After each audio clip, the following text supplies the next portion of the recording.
Olá, tudo bem? Como é que estão vocês aí? Tudo tranquilo? Como é que tá a nossa Rondônia? É chuva, né? Tá na época, né? Chovendo bastante. A nossa capital aqui, a gente tá falando aí pro interior todo, a nossa capital aqui esse final de semana, não, foi na quarta-feira de madrugada, foi muita água. Eu fiquei pensando que deve ter alguma coisa que tá errada entre São Pedro, que é o homem da chuva, e o prefeito de Porto Velho, que foi eleito por causa da chuva, inclusive, né?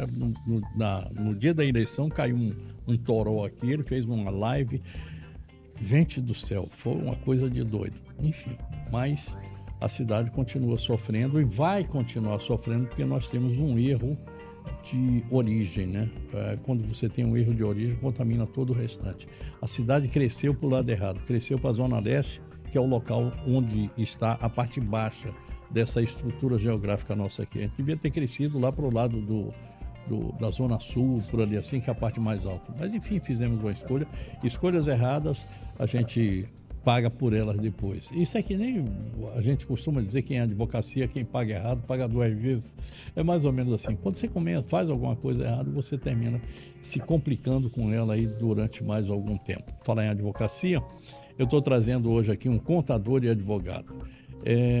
Você imagina o seguinte, o Brasil tem esse problema também de ter começado errado.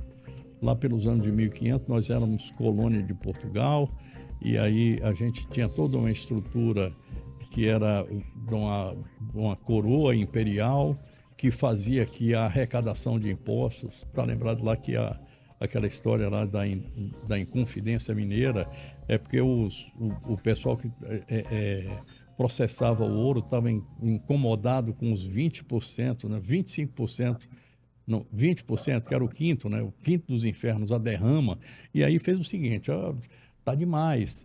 De lá para cá eu pensei que mata o Tiradentes, dá uma apertada naquilo ali assim, diminui um bocadinho, de que agora vai. Eu não estava lá nessa época não, mas a gente vai lendo aí, vai vendo que é assim.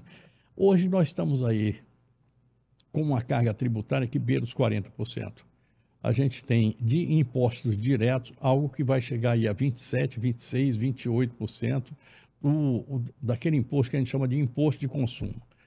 E nós vamos ter agora, os caras criaram aí uma reforma tributária que eu prefiro chamar de calabouço fiscal, porque é um negócio tão doido que até hoje eu não vi nada parecido e que para mim ficaria muito mais fácil se a gente voltasse lá para 1988, quando a gente tinha a Constituição dizendo como é que ia acontecer a reforma tributária, o sistema tributário brasileiro, e a gente está aí agora com alguma coisa que é muito antiga, tentando trazer uma novidade, mas quando você mistura tinta, vamos fazer uma reforma na casa, vamos, pinta ela e depois a gente vai ver o que é que houve. A estrutura está lá, podre, vai continuar podre e a gente não sabe o que é que está. Eu estou trazendo aqui o doutor Diego Melo. Doutor Diego Melo é contador e advogado. Aliás, está abrindo agora o escritório dele lá em São Paulo. Veja só, né? Para onde é que nós estamos indo? Deve estar na Faria Lima, por ali assim, por perto. Doutor Diego, obrigado por você ter vindo. Léo, sempre... Diego veio aqui junto também, né? O filho. O Xará. O Xará. O Xará vai fazer direito também, né? Vai seguir o caminho com jeito direito. Esperto. Vamos aí pavimentar o caminho para ele trilhar e decolar, né? Uhum. Mas é sempre um prazer vir nosso. aqui. Para mim, sempre uma satisfação estar diante de você, que é uma referência no jornalismo aqui do estado de Rondônia. Obrigado. Então, para mim, é um sinal de muito prestígio estar aqui sentado hoje na sua frente e conversando, debatendo temas importantes aí para os empresários, para a sociedade de Rondônia. Isso é muito bom. Pois é, nós vamos passar agora 2 anos, olha que loucura que é isso, nós vamos passar 2 anos com 2 sistemas, operando 2 sistemas de entrega de dados, né? Porque não é somente o imposto, são os dados, né? Tudo aquilo que é pagamento, tudo, toda a estrutura de uma empresa, a gente vai ter 2 estruturas. Uma do jeito que era, e agora a nova, colocando os 2 novos impostos, 3 novos, porque tem o CTB, o IVA. O CBS. Os 3, né? São 3. O IVA.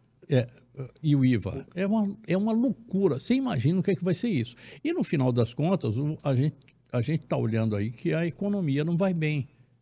E se não vai bem, a gente vai ter pelo menos aí 5 anos, que é o caso que ocorre hoje no contexto fiscal, ele tem impacto direto pelo menos para mais 4, 5 anos à frente. Né? Uhum.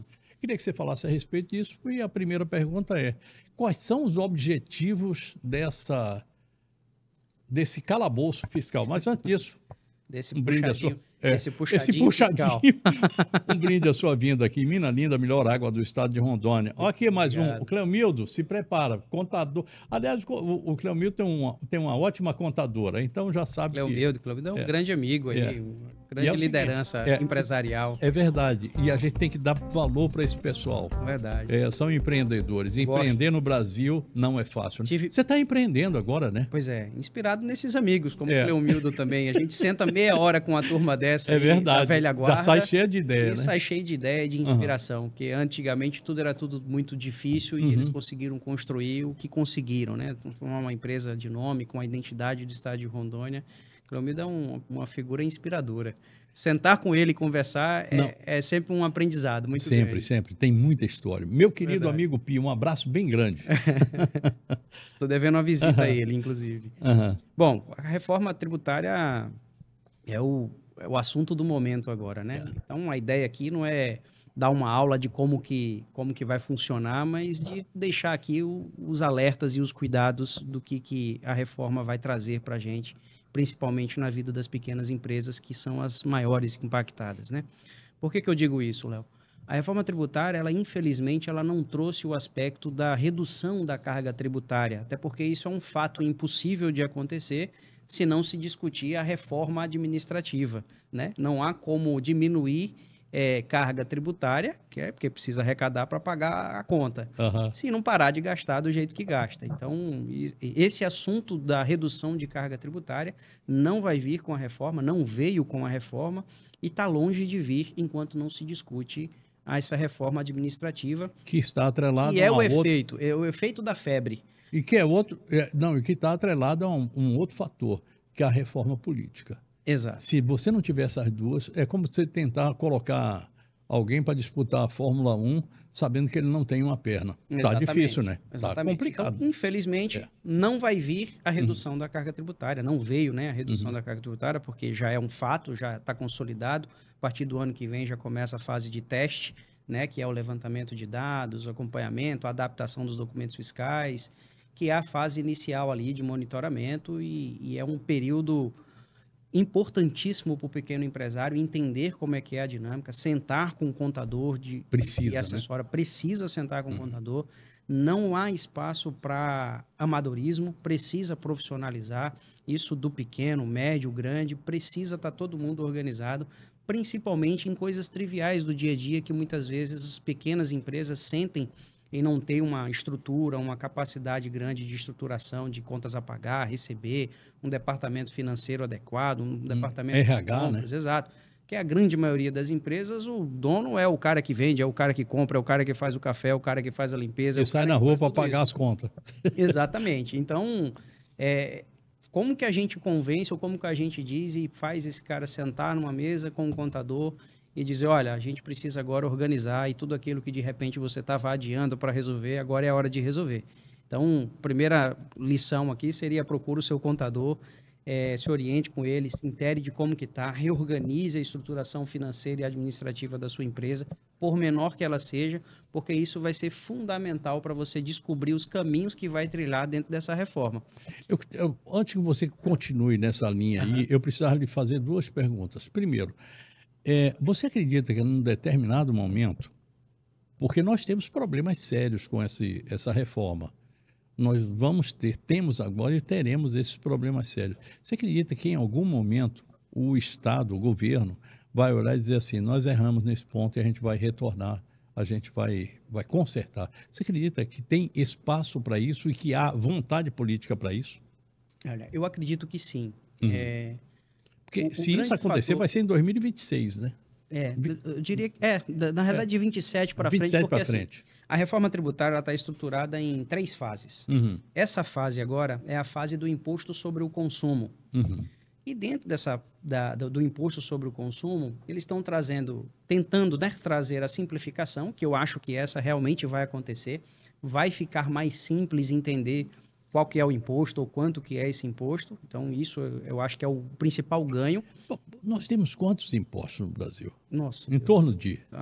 Passa de 40. Passa de 40. Passa. E nós devemos ficar em torno taxas, de contribuições. 12, 15 por aí, mais ou menos. Não, né? vai reduzir bastante, vai reduzir para... São dois, o CBS e o IBS, que são o Imposto sobre o Serviço, e o CBS, que é o que efetivamente vai extinguir IPI, vai extinguir PIS, COFINS, as contribuições. E os outros puxadinhos. Exato. Então, ele vai simplificar. Isso é um fato. Vai ficar mais simples apurar o imposto, ou entender o que se paga de imposto. Isso é um fato. Mas isso não vai diminuir nada a quantidade de pessoas que precisam estar ligadas naquilo que está pagando, né? Até porque vai ser agora que vai ser realmente a hora de você planejar. Exato.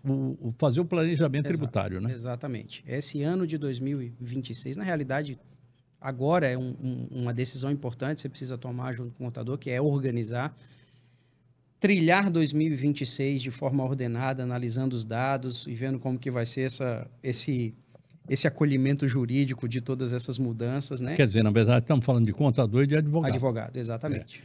Das duas profissões. Se o cara fizer a opção, o cara quer dizer a forma de falar. Se o empresário fizer a opção de ir para um escritório que tem advogado e contador, melhor, né? Não que eu esteja diminuindo ou supervalorizando uma das duas profissões, nada. Mas se ele tiver esses dois profissionais atuando numa empresa só, eu acho que funciona melhor, né? Acredito, né? Certo dia eu estava num almoço promovido pela Associação Comercial, a ACEP, aqui de Porto Velho. Meus queridos amigos da ACEP. E nós tivemos a oportunidade de receber o advogado Dr. Nelson Williams, que, querendo ou não, com os problemas que teve ou não aí na mídia, é um advogado que é uma referência, uma história de empreendedorismo e, enfim, alguém que se destaca na sua área. E ele falou uma frase, e a gente costuma repetir essa frase depois que a gente ouviu dele, que o empresário bem-sucedido é um empresário bem assessorado. Então, eu não diria que há implicações técnicas de oferecer os dois serviços de contabilidade e advocacia dentro do mesmo escritório. Então, há essa limitação. Mas, com certeza, sim, um empresário precisa estar bem assessorado, tanto de um bom contador como de um bom advogado. Então, isso é importantíssimo nessa fase, ele ter esse acompanhamento e esse aconselhamento desses dois profissionais. Eles precisam caminhar juntos. Não necessariamente precisa ser a mesma pessoa, mas precisam ter os dois. Vou citar aqui mais uma pessoa que vai ser importantíssima para vocês. A gente está falando muito do mundo digital. Então, a gente precisa ter assessoramento digital também, o pessoal trabalhar muito nessa área. Quem não está na rede não existe. Não existe. Eu tive que aprender isso. Mas então, Léo, aí continuando, a primeira fase, que é a fase do consumo, ela traz essa simplificação, não traz a redução de carga por motivos óbvios, o governo gasta, precisa arrecadar, então não vai diminuir.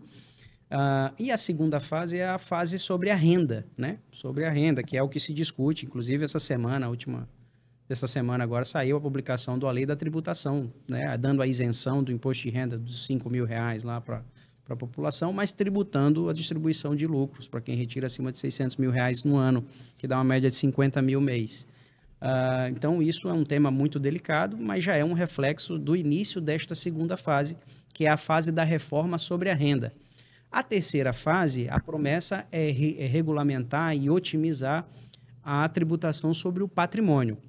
Então, a gente tem a primeira fase, que é a do consumo, já definida, já com a regra colocada na mesa, com pequenas definições ainda para acontecer. A segunda já teve um movimento de início esta semana com a publicação da lei que dá a isenção do imposto de renda e tributa a distribuição de lucros. Essa é a fase da reforma na renda.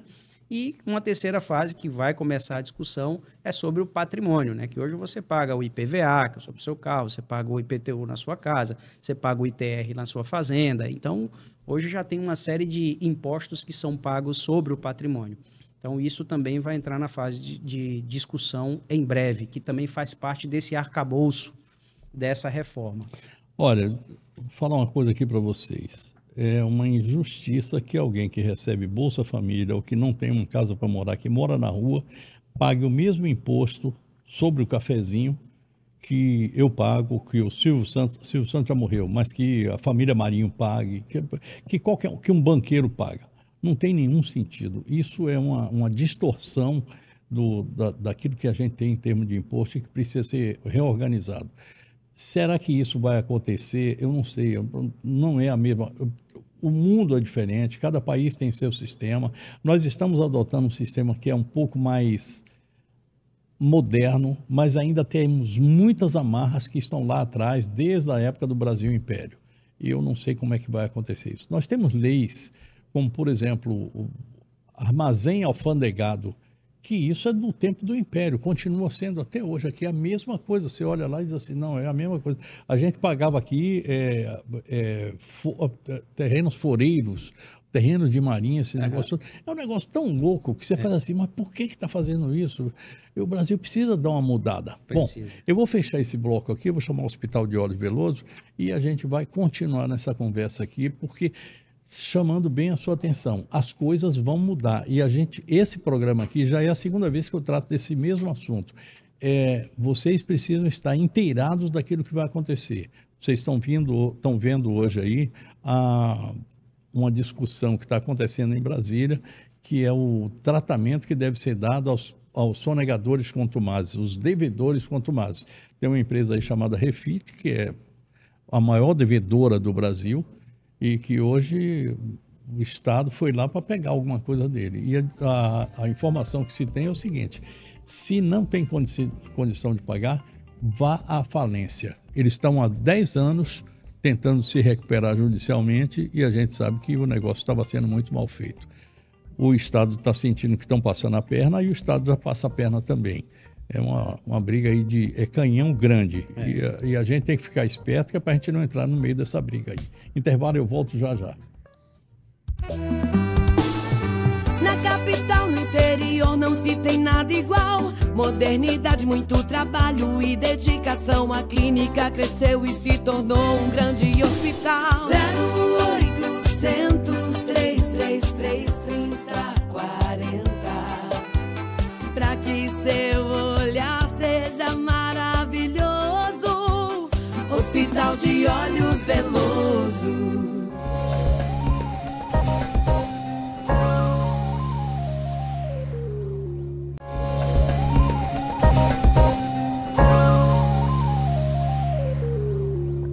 Estamos de volta, eu estou com o doutor Diego Melo, advogado e contador, e o tema está sendo reforma tributária. É lógico que a gente vai dar uma passada aqui assim, quando a gente fala de reforma tributária, isso é algo que atinge tantos campos que a gente vai ter que, de vez em quando, entrar aqui pelo lado da política, pelo lado da economia. A guerra fiscal, que é uma coisa que é prejudicial para todo mundo, ela vai continuar existindo, eu acredito. O Brasil vai ter que sentar lá uma hora e dizer assim, olha, nós vamos poder fazer isso, isso e isso. Os conselhos de fazendários, eles vão ter que continuar existindo, mas agora tem um super conselho, que é o conselho que vai dizer, olha, aquilo tudo que vocês acertarem vai ser feito dessa forma. Então, de novo, é aquela história do tripartite. Uma parte fica na União, que você não sabe nem quem é, não existe união física. Estado, que aí existe, é físico, é um ente físico, e os municípios, que é onde a coisa acontece. E que, infelizmente, é quem paga o pato, né? É o patinho feio dessa história toda dos tripartites, né? Essa estruturação nossa de república é muito curioso, e isso ficou muito evidente na discussão da reforma tributária, né? É assim, tem a União, o Estado e os municípios, todo mundo concordando com a reforma, mas ninguém confiando deixar tudo na mão do governo federal, por questões óbvias de isso ser utilizado como moeda política ou algo nesse sentido, que é algo que o nosso você não pode falar não, mas eu posso falar, é roubalheira. Pronto. Aí isso ficou muito evidente, porque boa parte das pequenas distorções dos caminhos iniciais da reforma que aconteceram foram por falta dessa confiança dos entes federados, né, nas instituições estabelecidas. O advogado vai concordar comigo, nós somos uma federação invertida, né? Uma federação que não tem ente federado. É verdade. A união manda, essa manda impressão. e é dureza. Aí é complicado. E aí assim, a guerra fiscal com a reforma, efetivamente, ela vai dar uma equilibrada, porque as condições tributárias vão ficar equilibradas para todos os estados. Os incentivos que estão aí hoje, na transição final dessa reforma tributária, na implantação final, eles vão deixar de existir. E o que está ficando hoje colocado na mesa? Zona Franca de Manaus e as áreas de livre comércio. E é aí que Rondônia entra com um diferencial, que nós somos um estado muito bem localizado geograficamente, né? Estamos digamos assim, no umbigo da rota do Pacífico, né? Que tanto pode escoar como pode receber produções ali, importações. Quer dizer, a agricultura em Rondônia está num crescimento pujante. Para você, a nossa vocação é prestadora de serviços, né? Mais que a agricultura. Exato. Não só a agricultura, mas assim, a gente vai ter uma vocação de uma industrialização das matérias-primas que aqui são produzidas, né? Hoje a gente tem um dos maiores rebanhos bovinos que a gente pode ter costume, a gente pode produzir, né? Tem frigoríficos, a gente tem vários produtos. Aqui o grão que está chegando com força já é uma realidade no estado e essa produção aumenta rapidamente aqui no estado, e isso abre possibilidade de você montar usinas de biocombustível, fábricas de ração. Então, isso são posicionamentos estratégicos que Rondônia precisa observar e precisa fazer políticas públicas de atrair investimentos de fora para cá, para essa matéria-prima produzida aqui seja industrializada aqui, agregado o valor aqui e aí distribuir tanto para o exterior como para todo o Brasil. Quer dizer, nós estamos, no final das contas, no frigir dos ovos, na dependência de uma pequena cidade, de um pequeno município, de um grande município chamado Guajará-Mirim, que está na franja do Brasil, na franja de Rondônia, e que pode ser a salvação do estado. Porque em termos de industrialização, a gente pode ver, de repente, a Caiuru, que é a maior fábrica de bicicleta, se não é a maior do Brasil, é uma das maiores do Brasil, de repente dizer o seguinte: olha, eu não quero mais ficar aqui não, estou indo embora, porque o caminho não é esse aqui, pode acontecer, né? Exato. A lógica do mercado e da instalação de toda e qualquer indústria, ou todo o processo de industrialização, que é a base sólida da economia, que agrega mais valor tributário, inclusive, é a industrialização. Você tem o agro, que é subsidiado, também paga imposto, mas tem muito subsídio, que traz volume de negócio. E você tem a industrialização, que você pode agregar valor nisso que é produzido no agro. Até porque o agro, da forma como ele é vendido, ele deixa muito pouco de imposto para o Estado. Sim, exatamente. Porque a gente não agrega valor. E para agregar o valor, necessariamente precisa industrializar. Você que está indo lá para São Paulo agora, você está montando seus negócios lá, se tiver aí, eu não sei se o Dieguinho já colocou ali para mim.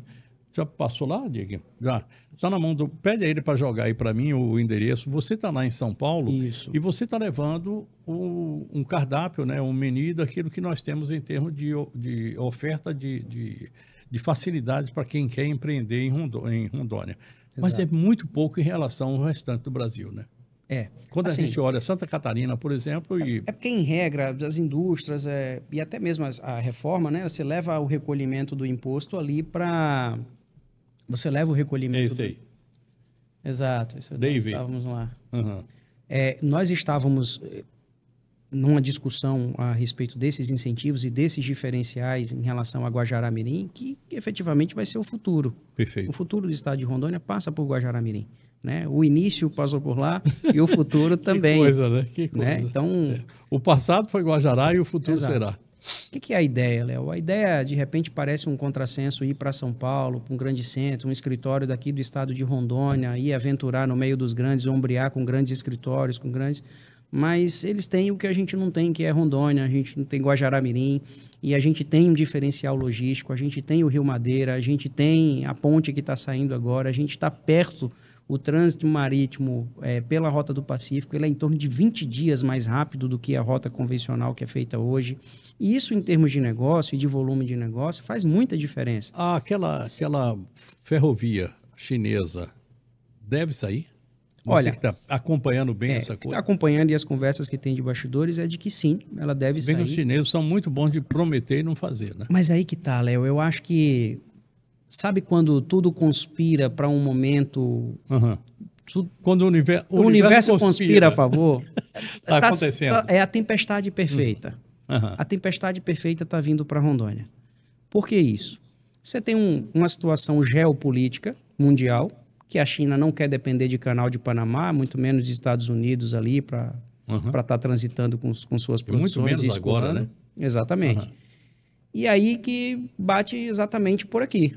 Por quê? Porque o maior investimento chinês hoje, fora da China, é no porto de Xangai. Lá Exato. No Peru. No Peru. Uma loucura. Eles não vão fazer um investimento desse se eles não acreditarem nessas rotas. E uma rota só, falar, mas de repente pode ir lá por baixo, por Mato Grosso, ou pode... Mas uma só não dá conta. A segunda rota da seda, né? Exato. Então a gente vai passar por aqui também, para o volume de negócio. Então, essa questão geopolítica, eu acho que é uma questão que eles vão prometer e vão entregar. Há estudos, se eu não me engano. A parte do exterior, a parte rodoviária já está bem estruturada. O porto, eles já assumiram e estão com investimentos altíssimos lá para estruturar o porto por um volume de negócios jamais visto. Então, vai ter competitividade e isso vai ser uma realidade, eu não tenho dúvida. Me diz uma coisa, nós temos grandes problemas aqui, sérios problemas no Brasil de uma forma geral e aqui no particular, nós temos agora, por exemplo, problema de litígio com as empresas de aviação. Você passou por isso aí essa semana, ontem, né? Ontem. É complicado.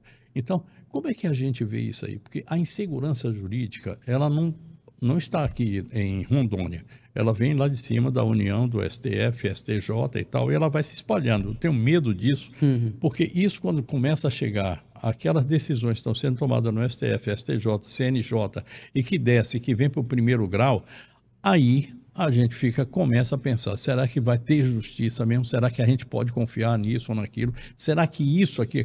E nós temos isso. Como é que a gente vai resolver esse problema? Mas antes de você... isso aí é somente para você pensar, porque eu vou chamar a Olá Telecom, dizer que é a solução para quem precisa de uma internet segura, rápida, com confiabilidade, é Olá Telecom. Não adianta você ficar pensando em outra coisa, não. É essa mesma. Atenção, atenção! A Black November da Olá Telecom chegou! Só na Olá você garante 50% off na primeira mensalidade e navega na internet mais rápida do norte do Brasil! Se liga nos planos da Black! Plano 500 mega por só R$ 59,95. Plano 700 mega por R$ 69,95. Plano 800 mega por R$ 110. E o plano 1000 mega por apenas R$ 89,95. É isso mesmo! Os planos mais irados do ano é só na Black November Olá! Assine Olá 31850000.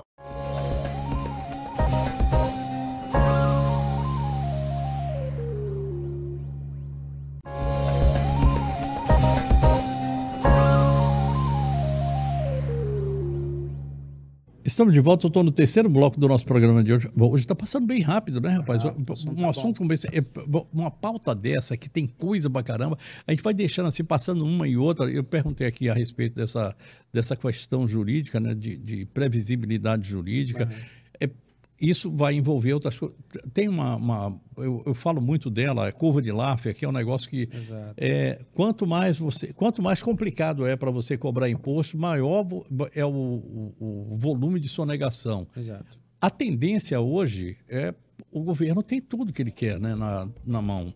Quando eu passo um Pix, o governo sabe. Quando eu faço qualquer coisa, se eu fizer uma conta pagar alguma coisa acima de R$5.000, o governo já sabe o que é.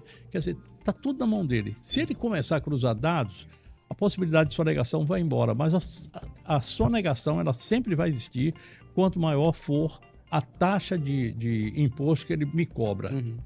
Pronto, então nós vamos ter esses dois pontos aí, previsibilidade jurídica e a previsibilidade naquilo que é a atuação do fisco com relação às empresas e às pessoas de uma forma geral. Perfeito. Assim, a reforma traz a simplificação que traz essa previsibilidade. Então, isso é efetivamente um ganho.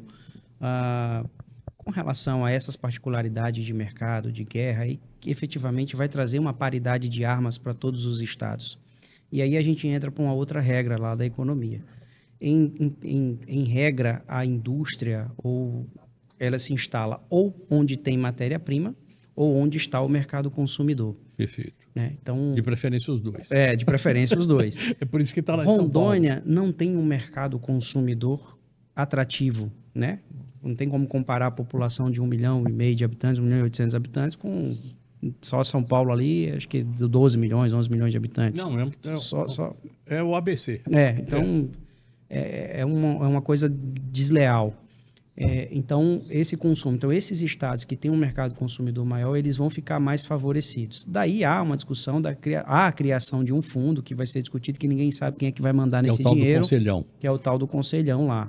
E ninguém sabe ainda como é que isso vai funcionar, nem os próprios estados. Então, isso são surpresas que ainda estão por vir. Eu sempre acredito, Léo, eu sempre acredito assim, que regula o mercado é uma economia livre. Sabe? Você me falou agora desse problema da aviação, a gente estava discutindo aqui infraestrutura, a Guajará-Mirim, ponte, é isso. Tem que ter um processo de industrialização no estado, tem que aproveitar essa matéria-prima que o agro está trazendo aqui para dentro do estado, tem que aproveitar o que a gente tem de riqueza aqui. Agora, e a gente tem muita riqueza. Agora, doutor Diego, é o seguinte, se eu me lembro bem, toda a estrutura de industrialização no Brasil veio de indústria de base, que na verdade um pouco antes, né, são a parte de agropecuária, depois indústria de base ligado a isso, depois a outra que vai dando apoio, depois serviço. Quer dizer, você tem que ter tudo isso. Nós chegamos aqui assim e caímos de algum ponto do universo, caímos aqui com o melhor gado, a melhor terra, tudo isso, mas a gente só tem a BR-364, que é uma porcaria, que agora que está sendo mexida depois de 40 anos, um aeroporto que parece mais uma rodoviária mal feita, uma rodoviária que agora está bonitinha, mas continua sendo rodoviária, e uma hidrovia que, na verdade, não é uma hidrovia, é um rio que está sendo utilizado com barcaça. É verdade. E aí? É verdade. Há a discussão, né, da privatização aí do rio. O que eu brinco nas conversas com os amigos, eu falo, é a duplicação do rio. Não saiu a da 364, mas vai sair a do rio. Vamos duplicar o Rio Madeira. E agora já tem o seguinte, uma hora dessa a gente começa a pagar o pedágio no Rio Madeira, né? Não é difícil, não. É questão de tempo. É verdade. E vai ser, né? Vai ser. Bom, mas é assim, se vier infraestrutura, que bom, né? Se vier o benefício, que bom. Ainda que não seja o sonhado, mas se tiver melhoria, que efetiva, porque assim, deixar o Estado cuidar daquilo que ele não dá conta de cuidar, é que não dá para ser. Porque você continua pagando caro para não ter o serviço. Se você pagar alguma coisa e tiver uma contrapartida, você fica com a percepção de satisfação. Você paga, acha ruim por pagar, mas gosta quando utiliza. Doutor, a gente tem problemas sérios para implantar aqui a indústria do turismo, que é a indústria sem chaminé. A gente não consegue fazer isso. A gente não tem... Tivemos aí durante muito tempo...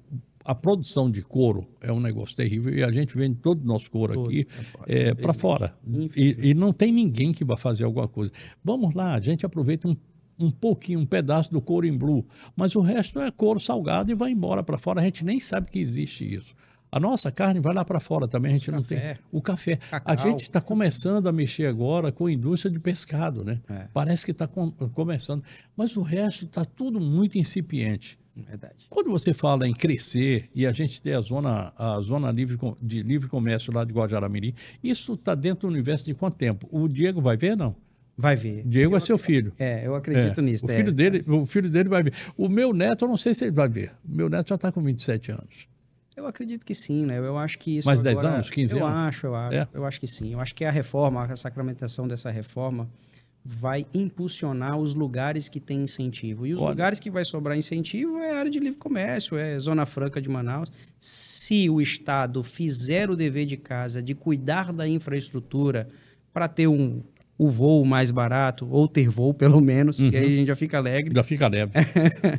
Ter uma rodovia de qualidade, ter uma estrutura portuária que comporte o armazenamento, né, e escoar essa produção. Se fizer esse dever de casa, eu não tenho dúvida. E com dinheiro faz tudo rápido. Nunca foi problema de falta de dinheiro, Léo. Sempre é um problema de prioridades. De planejamento. Exato. Né? Fazer um planejamento um planejamento de Estado e não de poder. Você sabe, a gente fala, quando eu falo de planejamento aqui, até em função da idade, eu me lembro que os militares, na época da ditadura, eles tinham um planejamento. Tinha um cara chamado João Paulo dos Reis Veloso, era o ministro do planejamento, era um cara bom pra caramba. Ele normalmente estava associado a um ministro da Agricultura que cresceu muito ali naquela época, a gente se desenvolveu naquele momento, e teve mais o planejamento, o finanças, que a gente teve gente muito boa, né? O cara que era banqueiro que estava lá, enfim, a gente não pode se queixar desse pessoal. Agora sim, né? Agora os caras andaram mexendo errado, mas enfim, uma hora eles se acertam. A economia é assim, quando começa a dar errado, o cara vai lá e dá uma ajustada, reset. Dá um reset e a coisa vai embora. Vamos ver o que vai acontecer. Mas eles faziam planejamento para 5 anos, a gente não planeja para 2 meses aqui. Na realidade, eu acho que isso aí é um efeito do nosso sistema eleitoral. Eu acho que isso é um efeito colateral da reeleição. E aí já está definido que não haverá reeleição, né? Nas próximas aí já vai acabar com isso aí. Quem tem, quem não tem, não vai ter mais. Então, Como diria meu amigo Adão, tomara. Eu acho que isso abre uma janela para o gestor público, o mandatário, ele pensar mais a longo prazo e não só na próxima eleição. Né? Porque você fazer uma ação estruturante de políticas de Estado, ela requer tempo, e é um tempo que o mandato não acoberta, né? Você tem um mandato de 4 anos, aí às vezes essas ações só vão dar resultado daqui 8 anos, 10 anos, ou nas próximas gerações. Politicamente isso não é bom de mexer, então não se mexe. Aí nós temos um exemplo na nossa capital, nós não temos infraestrutura de saneamento básico. Que voto que isso dá? O efeito é uma obra escondida, é importante, cara, mas o que me ajuda essa obra na próxima eleição? O cara vai estar puto da vida porque toca um buraco na rua dele, quebrou o asfalto, porque tem poeira, porque tem trânsito, porque congestionou, porque é uma obra que gera transtorno. Então, politicamente, não é atrativo para a próxima eleição, porque o resultado disso só vai vir a médio e longo prazo. E aí nós temos um problema que é a educação que vem antes. Nossa, Deus. Quando as pessoas tiverem educação suficiente para entenderem que para cada dólar, para cada R$1 que você investe em saneamento básico, você economiza mais 4 na saúde, aí você vai entender por que é necessário. E por que é necessário que eu tenha que fazer escolhas por pessoas que tenham esses projetos. Que esses projetos estejam na pauta. Porque tem gente que diz o seguinte, eu vou asfaltar a sua rua. Ou outro diz assim, eu vou iluminar a sua rua. Não é esse o problema. O problema é esgotamento sanitário, é água tratada. Como é que eu vivo numa capital que não tem esgotamento sanitário e que a água tratada só vai para 40% a 50% da população? É uma loucura. Isso é uma sacanagem que não tem mais tamanho. Não tem outro nome para a gente falar. O nome disso é sacanagem. A gente precisa reclamar diariamente. Tinha que ter reclamação diária. O prefeito pode ser bonitinho, pode fazer isso, pode fazer aquilo, muito educado, muito isso, muito aquilo. Mas é o seguinte, tem que trabalhar nessa parte e a população tem que saber disso. Exato. Que isso é eliminar doença. E eliminar doença é conseguir saúde. E economizar o dinheiro público. Pronto, falei tudo. Já que estamos falando de saúde, eu vou chamar a Samara aqui, que tem 3 unidades, uma aqui em Porto Velho, uma em Cacoal e uma em Ji-Paraná, que é assim, top de linha. Vamos lá. A rede hospitalar Samar está presente nos principais municípios de Rondônia, com uma estrutura completa de serviços. Consultas médicas ambulatoriais, pronto atendimento 24 horas para situações de urgência e emergência, exames diagnósticos de laboratório e imagens com equipamentos de raio-x e tomografia modernos. Equipe médica especializada para a realização de cirurgias nas mais diversas áreas da medicina e os mais avançados tratamentos de alta complexidade, com a hemodinâmica para procedimentos de cardiologia, UTI neonatal e pediátrica, disponíveis no Hospital Samar Porto Velho. Reunimos mais completos serviços de saúde em um só lugar, para sua comodidade. Seja em Porto Velho, em Cacoal ou em Ji-Paraná, você pode contar com os serviços de saúde da rede Samar, porque cuidar com excelência é o nosso propósito. Para mais informações sobre atendimentos a convênios e particulares, entre em contato através do canal de atendimento 0800 033 0393 ou em uma de nossas unidades Samar.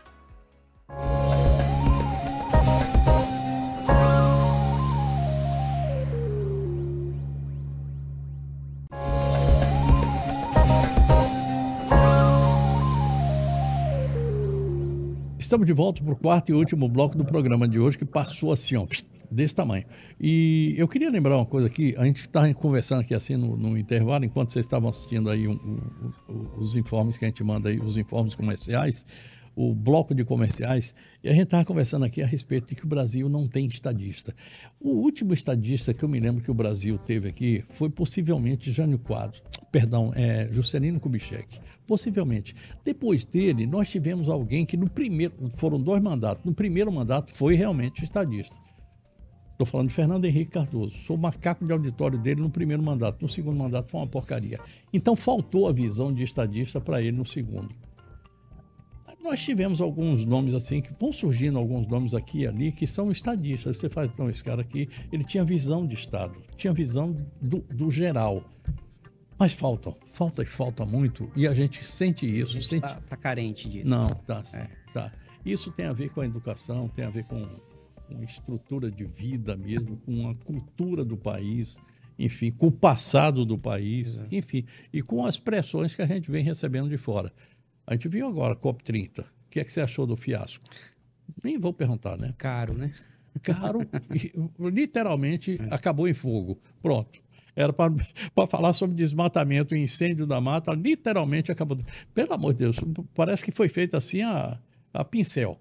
Coisa de doido. Assim, são discussões que precisam ter, mas eu acho que a falta de preocupação com a eficácia e a efetividade dessas ações é que ainda não tá calibrado na necessidade da sociedade. Eu acho que aí que está o desafio. Eu queria deixar esse bloco aqui agora para você mandar recados. Legal. Tá? Principalmente para quem é empreendedor, para quem já está lá fazendo uma empresa, para quem vai entrar no mercado agora. Enfim, os cuidados que precisa ter. Porque aquele tempo de eu vou fazer, se der errado, depois eu faço direito, acabou, não dá mais. A gente não tem mais o direito de errar. Sem espaço para amadorismo. Sem espaço. Exato. Agora é hora de jogar o jogo de verdade. Agora é hora de tirar as crianças da sala. Separar os homens dos meninos. Separar os homens dos meninos. Falar nisso, o Bahia já conseguiu estar na Libertadores, hein? Separamos os homens. O Bahia entrou no meio dos homens. Vamos lá. O recado que eu tenho que dar assim, para o empreendedor agora, com essas novidades de reforma, entrando aí em vigor já a partir do ano que vem, o período de teste, de que ele efetivamente entenda o que é. A reforma trouxe uma oportunidade, aí eu falo com meus pares, colegas de contabilidade, uma oportunidade de trazer a contabilidade para o protagonismo dessas ações, que é trazer a contabilidade para o papel dela, que é o papel de unir o empresário de informações para a tomada de decisão. Nós, no decorrer do tempo, nos perdemos trabalhando como mero despachante, o cara que emitia a guia do imposto, né? E esse nunca foi o papel nosso. Isso é um erro, é um equívoco, inclusive nosso, como profissional, se colocar no mercado dessa forma. Agora a gente está diante da oportunidade de ter uma valorização da nossa classe, da nossa categoria de contadores e efetivamente utilizar a contabilidade como uma ferramenta de tomada de decisão. Quantos e quantos empresários, e aí eu faço uma reflexão para você, pequeno empreendedor, quantas vezes você, empreendedor, sentou com o seu contador para analisar o seu balanço patrimonial ou a DRE da sua empresa? Faz essa reflexão. Se a sua resposta for não lembro o dia, repensa, porque quem tem esse pensamento, essas ações, está com os dias contados no mercado. Está com os dias contados. Não tem espaço mais para esse tipo de empresário ou para esse tipo de pensamento. Então, conversa com o teu contador, se assessora com o teu advogado. Essas assessorias vão ser fundamentais para a sobrevivência sua no mercado. Isso é fato consumado já. Como é que está sendo lá em São Paulo essa busca sua lá? O pessoal está buscando, já está indo conversar com você. Olha, eu queria investir em Rondônia. Eu vou falar uma coisa aqui. Eu tive, o ano passado, exatamente nessa época aqui, eu estive em Araçatuba. E eu estava conversando com um dirigente da UDOP, que é sogro do meu filho, o Salib. E o Salib virou para mim e disse assim: Léo, dá uma olhada lá, porque vão começar a plantar cana. Eu nem sabia. Eles vão começar a plantar cana naquela região sudoeste do estado. E a gente gostaria de montar uma usina de álcool naquela região. Aí eu disse assim: Salib, e vai ter isso? Ele disse: vai sim. Infelizmente o Salib foi embora, morreu, teve um câncer agressivo, foi embora. Mas é o seguinte, Uma visão de alguém que estava lá no interior de São Paulo e que estava vendo as coisas oportunidade aqui. Pois é, lá em Santa Catarina, com quem eu tenho muito contato, o pessoal de Santa Catarina e do Paraná tem muito contato aqui em Rondônia. Uhum. Eu estou com um cunhado que está querendo vir para cá, trabalhar aqui em Rondônia, é advogado, está querendo vir para cá para trabalhar, entrar aqui assim no mercado, porque ele tem muito mais advogados lá em Londrina do que aqui em Rondônia. Então, o espaço aqui está muito bom ainda para quem é advogado. E principalmente nesse momento agora, né? Léo, eu vim de Alagoas, tem 20 anos que eu moro aqui em Rondônia e adotei essa terra me adotou e tudo que eu tenho, minha família, meu filho é daqui. Então, eu devo muito a essa terra, principalmente profissionalmente, na minha vida pessoal. As oportunidades que eu tenho aqui no meu estado, infelizmente eu não teria nunca, porque eu não sou de família rica, não sou de família tradicional. Não tem pai banqueiro nem dono de fazenda. Exato. Né? Uhum. Mas Rondônia não faz essa distinção. Então, se você tem vontade de trabalhar, se capacita para isso, Rondônia te oportuniza o crescimento. E é nessa fé e nessa esperança que eu decidi empreender em São Paulo, levar o nome de Rondônia para a Avenida Paulista, oferecer os incentivos tributários, os atrativos logísticos, os atrativos de matéria-prima que Rondônia tem. Você tem foto do hub aí? Tem. Que é um hub, né? Eu acho que tem deve lá, ter né? alguma imagem. Lá, Dieguinho, a gente não fez nenhum ele... tipo de material no site. Isso aí é a recepção lá do escritório. Algumas pessoas daqui de Rondônia já foram lá nos visitar, alguns empresários. Você continua também ligado à CEP, né? A CEP continua como vice-presidente lá com o Valdir. Aqui na oportunidade também tive uma visita para o deputado Camargo, falando também. Aqui são algumas pessoas que já foram nos visitar lá na sede. Então, assim, a gente está com esse papel porque eu penso que isso é uma política que poderia ou deveria ser uma política de Estado, não que o Estado não faça, mas eu estou fazendo a minha parte, que é ir lá, bater na porta dos grandes empresários, principalmente os grandes importadores e distribuidores, para trazer eles aqui, entender a área de livre comércio, como que é essa regra da área de livre comércio, para que eles utilizem essa rota do Pacífico, que logisticamente ela é muito mais atrativa, ela é melhor. Você tem aqui oportunidade de industrialização, que lá tem gente com capital, com bala na agulha para vir investir e desenvolver esse estado. Eu estou fazendo esse trabalho porta em porta, é um trabalho desafiador, mas diz que todo pensamento de empreendedor, num primeiro momento, é loucura, mas é loucura só até dar certo. A partir do momento que começa a dar certo, é um cara visionário, um cara... É um cara que provoca o case. Exato, exatamente. Então, eu estou nessa missão. Eu peguei isso como propósito, a gente fez esse investimento lá, tenho me dedicado meu tempo, tenho ficado lá de 10 a 15 dias no estado de São Paulo. É um trabalho de bater na porta, de indicações de amigos, e você percebe que empresários acabam se identificando com a tua história e te indicando e abrindo portas e conectando. E em algum momento, né? Isso começa a dar frutos e a gente tem recebido um apoio muito grande dos nossos amigos e tem sido desafiador, mas é empolgante. Eu só queria fechar o programa aqui, antes de fechar o programa, falar algo aqui assim muito importante. A gente fala sempre do Estado. O Estado, se não fizer nada, já ajuda, se não estiver atrapalhando. Mas eu queria falar que durante esse período aqui agora, nós tivemos um governador que saiu daqui para vender o Estado. Marco Rocha fez isso durante os 2 períodos, principalmente com relação a café, tambaqui e agora cacau. O agro, ele tem jogado isso, essa vitrine tem aparecido. Está faltando muito, mas isso aqui é uma pequena parte. Exato. E essa outra parte a gente vai ter que trocar de governador agora ano que vem, e eu acho que está na hora do outro. Eu te faria um adendo, Léo. Eu acho assim, é louvável esse trabalho de você ir lá e divulgar esses atrativos, mas é muito mais estratégico a gente provocar a industrialização disso aqui dentro para agregar valor e o Estado recolher mais imposto. Com certeza. Então, estrategicamente, eu daria essa recomendação. É perfeito o trabalho de divulgar o tambaqui de Rondônia e tal, mas o que a gente pode industrializar e agregar valor aqui? Eu acho que essa é a pergunta do milhão. Pois é, eu não sei, o pessoal da Cairu podia falar a respeito disso aqui assim, 200 horas. É por ali que a coisa vai. Obrigado, doutor. Muito obrigado. Sempre um prazer estar aqui. Sucesso lá em São Paulo. Amém. Sucesso na CEP, nos seus negócios aqui. Amém. Enfim, e a gente vai se encontrando por aí. Muito obrigado. E durante esse período que tiver aí com essa reforma acontecendo, esse calabouço, a gente vai, de vez em quando a gente vai se encontrar aqui. Eu estou encerrando o programa de hoje, agradecendo, como sempre, o privilégio da sua audiência.